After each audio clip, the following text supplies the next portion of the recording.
kalbėsiu apie vaikus ir jų įvertinimą. Ir didžiausia problema, kalbant apie įvertinimą, kad tai yra platus dalykas, o aš turiu tik 15 minučių. Ir yra tiek daug dalykų, kuriuos norėčiau papasakoti. Taigi, ką aš norėčiau paminėti per šį trumpą laiką, tai yra didžiulis poveikis, įvertinimo poveikis, kuris vyksta, turi poveikį vaikam. Ir turi poveikį tiem dalykam, kuriuo mes mokome vaikus. Ir kaip vaikai įsisavina tuos dalykus. Ir svarbiausia, jų požiūriai į mokymąsi ir kaip jie priima mokymąsi. Būtent prie tų dalykų aš labiau sustosiu. Ir Mary Jane Drummond 93 metais, išleidusi savo knygą, pasiūlė, kad įvertinimas yra būdai, kuriais mes kiekvieną dieną stebime vaikų mokymasi, stengiamės pažinti juos ir kaip panaudoti mūsų stebėjimus geram tikslui. Ir aš turiu savo priminti, kas yra įvertinimas. Bet kaip mes vertiname, kaip mes naudojame įvertinimus, nemanau, kad mes juos naudojame gerai šiandien. Ir būtent kalbėsiu apie tai, kaip padaryti taip, kad jie būtų naudingi. Ir kalbėsiu apie būtent šios būdus. Todėl mums labai svarbu stebėti, kaip vaikas vystosi. Mes turime žinoti, ar jis vystosi iš vis ir turime įvertinti sunkumus. Turime taip pat įvertinti, ar vaikai gyja tuos įgūdžius, kurių mes stengiamės jiems perduoti. Turime vertinti, ką vaikai išmoko ir ko mes turėtumėm juos ateityje išmokyti. Taip pat mes norėtumėm patikrinti, kokį progresą vaikas atliko, pasiekė, iškėlus mums tam tikrus tikslus. Tiksliau kalbant, ar mūsų metodika, mokymas yra efektyvus. Paskutinis dalykas, kitaip dar vadinamas, atskaitomybė. Ir tai nėra įvertinimas atskirų vaikų, bet bendrai mokymo įvertinimas. Tačiau mes turime įvertinti vaikus, kad mes įsiaiškintume tai, nes tai labai susiję tarpusavio dalykai. Taigi, pradėsime nuo šio vystymosi aspekto. Mes turime įsiaiškinti ir žinoti, ar vaikai vystosi teisingai, nes labai svarbu įsikišti ankstyvame etape, kad ištaisyti šias problemas, kad vėliau ištaisytumėm padėtį ir nekomplikuotume jos. Ir turime įsiaiškinti, kodėl taip svarbu geros aukštos kokybės pateikti auklėjimą jau ankstyvame laikotarpyje ir kokį poveikį turi šie pokyčiai mūsų įnešti. Ir esame linkę naudoti šiuo metu įvairius rėmus, sistemas, tarkim, Jungtinėse valstijose arba Jungtinė karalystė atsirado knygos ir metodikos, kurios jau naudojamas kai kuriuose mokyklose ir net yra nacionalinė programa Jungtinėje karalystėje ir kitose šalyse. Ir mes stengiamės, dirbdami su vaikais, stengiamės įvardinti, ką vaikai turi pasiekti, ko mes turime jiems suteikti, atitinkamai pagal amžių jų. Ar vaikai atitinka tai, ką mes vadiname normaliu vystymosi. Ir turėtume atkreipti dėmesį, kad normalu tai yra socialiai sukonstruota idėja. Ir mes neturėtume iš anksto manyti, kad tai, kas mums yra normalu, vystymėsi, taip pat manoma ir kitose šalyse. Pavyzdžiui, Anglijoje mes manome, kad normalu yra tai, kad vaikai turėtų skaityti pradedant nuo 5 metų. Daugelį kitų šalių tai nėra normalu. Beje, labai nedaug yra šalių pasaulyje, kur tai yra laikoma normaliu dalyku. Taigi, kritikuojant šį vystymosi modelį, Bredikemso knygoje atitinkamos vystymosi praktikos, jis kritikuoja vertinimą, jeigu vaikai iškrenta iš šitų normų ir suteikiamos tam tikros etiketės jam. Jeigu mes atpažįstame vaikų elgesį kažką tai nenormalaus arba įvertinimuose, atitinkamai pagal tam tikrus kriterijus, mes juos priskiriame kaip nenormalius. Jei vaikas iškrenta iš tų normų ir netitinka tikslus iškeltus, tai vaikas tiesiog tampa nenormaliu ir tai suteikia negatyvius įspūdžius vaikui. Ir tai nereiškia, kad kažkas yra neteisus šioje situacijoje. Ir dar blogesnė variantas atvejais, kai suteikamos tam tikros etiketės vaikam. Ir turėtumėm surasti žymiai geresnius kelius, kaip dirbti su vaikais. Mes turime surasti kelius, kaip vertinti vystymąsi vaikų, nesuteikiant neigiamo atspalvio, atsižvelgiant į individualumus vaikų. Ir turime įvertinti vystymąsi be jokių stigmų suteikimų, etikečių klijavimų ir turime įvertinti vaikus atsižvelgiant į jų skirtumus, bet ne išmetant juos iš sistemos. Taigi, kalbant apie vystymosi vertinimą, reikėtų pakalbėti apie mokymosi proceso vertinimą. Mes turėtumėm tikrinti, kas vyksta mūsų mokyklose, nes tai yra mūsų darbas mokyti ir mes turime prisimti atsakomybę, kaip vystosi mūsų vaikai. Ir labai svarbu, kaip mes įvertiname, ko vaikai išmoksta, kaip jie vystosi, nes jeigu mes atsisakome to vertinti, tarkim, naudojant tam tikrus kriterijus ir sąrašą kriterijų, kurios turi atitikti, ir ko vaikai turėtų mokytis, mes rizikuojame apriboti jų mokymąsi, nes mes galvojame tik tai apie tai, kas yra tame sąraše kriterijų.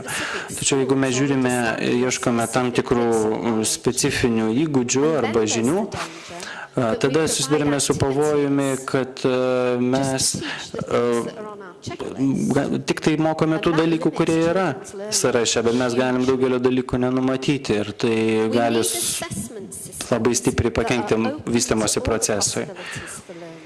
Todėl turime išnaudoti visas galimybės mokymosi procese, kad visas mokymosi procesas būtų kiek įmanoma turiningesnis ir kad mes suprastumėme, ką iš tikrųjų vaikai mąsto, plačiau žiūrėdami tai.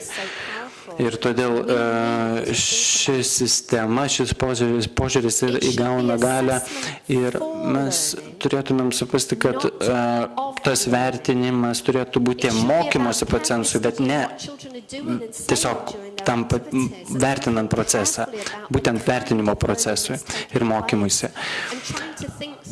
Ir turėtumėm galvoti apie tai,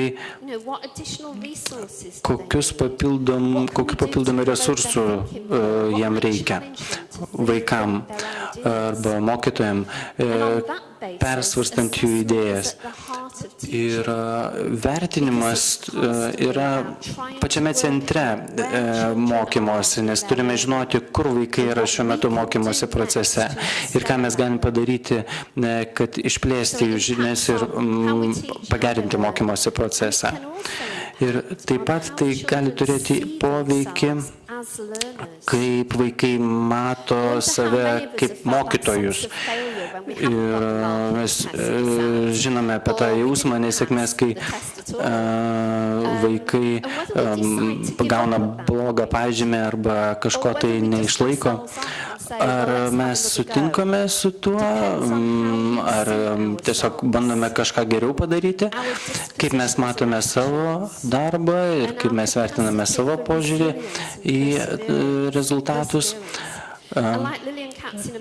Ir kaip Lillian Katz ir kiti autoriai mano, šie požiūriai ir šios savybės yra formuojamos labai ankstyvame amžiuje ir gali būti apriboti vaikų vystymasi būtent vertinimo sistema.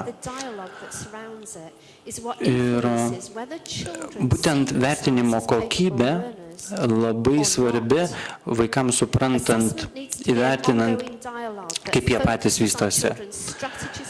Ir vaikams tai padeda patiems susikoncentruoti ir vertinti savo mokymąsi objektyviai, o mokytojams tiesiog neprisirišti prie tam tikrų kriterijų, o sutelkti dėmesį būtent vaikų vystymusi kaip tokiam ir nuolat tobulinti sistemą mokymuose. Ir neatsižvelginti tai, ar vaikas atsako ar nesako, bet kaip jie dalyvauja mokymosi procese. Ir vertinimo procesas iš tikrųjų veikia visas mokymosi sritis. Ir turėtumėm labai atsargiai žiūrėti į vertinimo sistemas, kaip mes tai atliekam. Šiuo metu mes gyvename pasaulyje, kur žinios labai kinta greitai. Maždaug prieš 20 metų vienas iš britų autorių pasakė, kad tik tai tie žmonės, kurie gali mokytis iš naujo, persimokyti ir nuolat atnaujinti savo žinias, tik tai jie gali prisitaikyti naujame pasaulyje. Ir būtent tai mes turime pritaikyti ir vaikam, kad tai neturėtų būti paveldimas dalykas, ko mes jų mokome, bet turi būti nuolat atsinaujinantis dalykas. Manęs dažnai klausia, koks yra geriausias būdas vertinti vaikus. Nėra vieno atsakymo. Ir tiesiog patariu, kad mokytojai pasižiūrėtų Naujosios Zelandijos pavyzdį arba Redžio Emilijos pavyzdį Italijoje, kad kur mokytojai yra labai jautrus vaikų poreikiams ir nuolat tyria, vertina, kaip jų mokymo sistema atsiliepia jų poreikiams. Ir nuolat yra atnaujinami požiūriai semiantis žinių iš įvairių metodikų. Ir iš tikrųjų labai vertinamas įsiklausimas į vaikus ir kaip jie atliepia tas sistemas, kurios yra taikomas mokymo procese. Ir tai yra labai svarbu bendrai visam procesui ir progresui mokymosi. Ir tiesiog neturi būti kažkas nustatyto, numetama vaikam ir niekad neatnaujinama. Ir iš tikrųjų galimybių yra daugybė stebėti mokymosi procesą, kuris vyksta. Ir daugybė dalykų gali prisidėti ir patobulinti šį procesą. Procesas turėtų būti dialoginis ryšiuose. Tai yra gyvas procesas, kuris nuolat pasipildo įvairiomis interpretacijomis, o nėra tiesiog kaip fiksuotas kadras. Tačiau negalėčiau pabaigti savo kalbos apie atsakomybę vertinant. Mes turėtume būti atsakingi ir vertinimo rezultatai galėtų pateikti mums įrodymus, kiek mes esame efektyvūs mūsų mokymo procese. Ir iš tikrųjų didžiulis darbas yra vykdomas Jungtinėje karalystėje ir kartais žmonės jaučia tiesiog palyginti, kas yra efektyvu ir kas nėra efektyvu ir kaip sutampa tam tikri dalykai mokymo programoje. Ir dažnai yra visas šis procesas per daug supaprastinamas, būtent vykdant atsakomybę, vertinant mokymosi procesą. O turėtumėm būti atsakingi už rezultatus, dalindamiesi jais, ne vertindami pažymiais arba pagal tam tikrus kriterijus, bet turėtų vykti dialogo forma. Kiek efektyviai mes tai darome, aptariant mokymosi rezultatus, nes tai mes turėtumėm daryti. Pabaigsiu citata iš Michael Robinson, jis vienas iš lyderių yra naujame švietimo tendencija. Vienoje iš konferencijų jisai pasakė, kad mes turime pamatyti vertinimą, kuris juda nuo teisimo vertinimo prie aprašymo ir vertinimo. Neturėtumėm nueiti į ekstremumus ir vertinti gerai galime mokymo procesą, kai mes tai skatiname, bet ne priskiriame tai kaip stereotipams, stigmoms ir etikečių klijavimui.